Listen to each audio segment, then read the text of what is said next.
2022년 7월 15일 말씀 고린도후서 5장 1절에서 10절 제목 영원한 집을 사모하며 주님을 기쁘시게 하는 삶. 예수님을 믿는 사람들 중에서 이 세상에서의 삶이 영원할 것이라 생각하는 사람은 단 한 사람도 없습니다. 천국이 있고 상급도 있다는 것을 머리로는 믿으면서 삶으로 믿지 못하는 사람들이 있습니다. 육에 속한 그리스도인입니다. 그러나 영에 속한 그리스도인은 이 땅에서의 삶은 잠깐이요 영원한 삶, 천국의 삶을 확실히 믿는 사람은 기쁨과 감사함으로 이 땅에서 하나님께 받은 사명을 감당하면서 살아갑니다. 사도 바울은 고난 속에서도 믿음을 지키는 성도들을 격려합니다.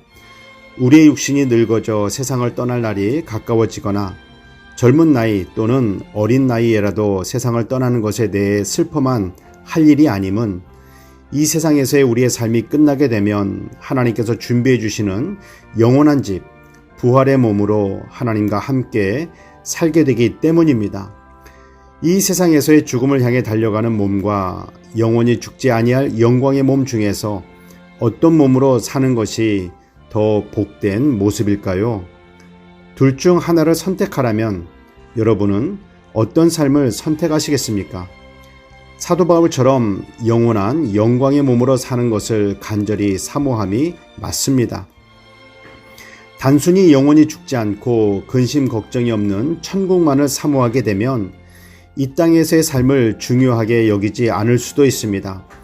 예수님을 믿는 사람들이라 할지라도 이 땅에서의 삶의 시간들을 헛되이 보내거나 또는 자살을 하는 경우가 예수님을 믿으니 난 천국 갈 수 있다면서 지겹고 힘든 이 땅에서의 삶을 빨리 끝내고 싶다라고 여겨서는 안 됩니다.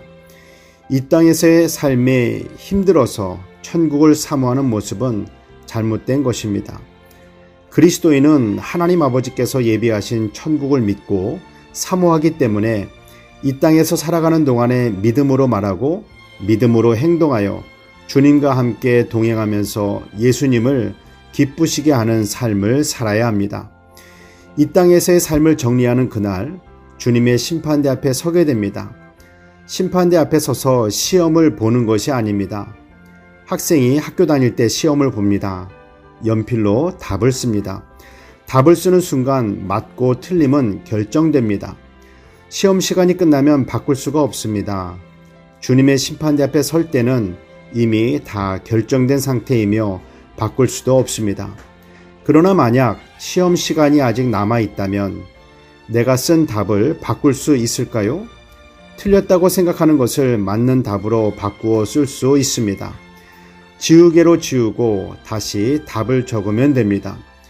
이 땅에서의 생명이 남아있을 동안 지우개로 틀린 답을 지우듯이 우리의 죄를 진심으로 뉘우치며 회개하면 주의 보혈이 틀린 답을 지우듯이 우리의 죄를 씻어 주십니다.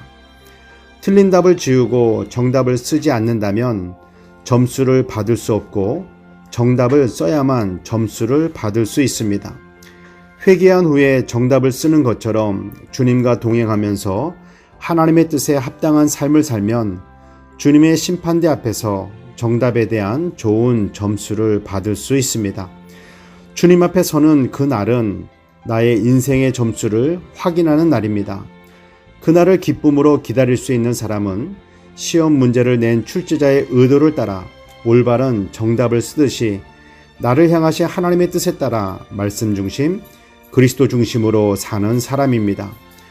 시험 문제에 맞고 틀림, 인생의 선과 악의 기준은 오직 하나님의 말씀뿐입니다. 이 세상에서 답을 쓸 때 영원한 집을 사모하면서 말씀 중심, 예수님을 기쁘시게 하는 답을 써가는 우리 모두가 되길 소망합니다. 기도하겠습니다. 사랑의 하나님, 이 세상을 살아가는 동안 우리의 목적지가 이 세상이 아니라 영원한 천국, 하나님 아버지께서 예비하시는 집임을 믿음으로 바라보길 원합니다. 눈에 보이고 귀에 들려지고 손에 만져지는 감각을 따라 살지 말고 오직 말씀, 오직 믿음으로 살아서 예수님을 기쁘시게 하는 삶을 살아갈 수 있도록 성령님 도와 주시옵소서. 천국으로 인도하는 길이 되시는 예수님의 이름으로 기도드립니다. 아멘.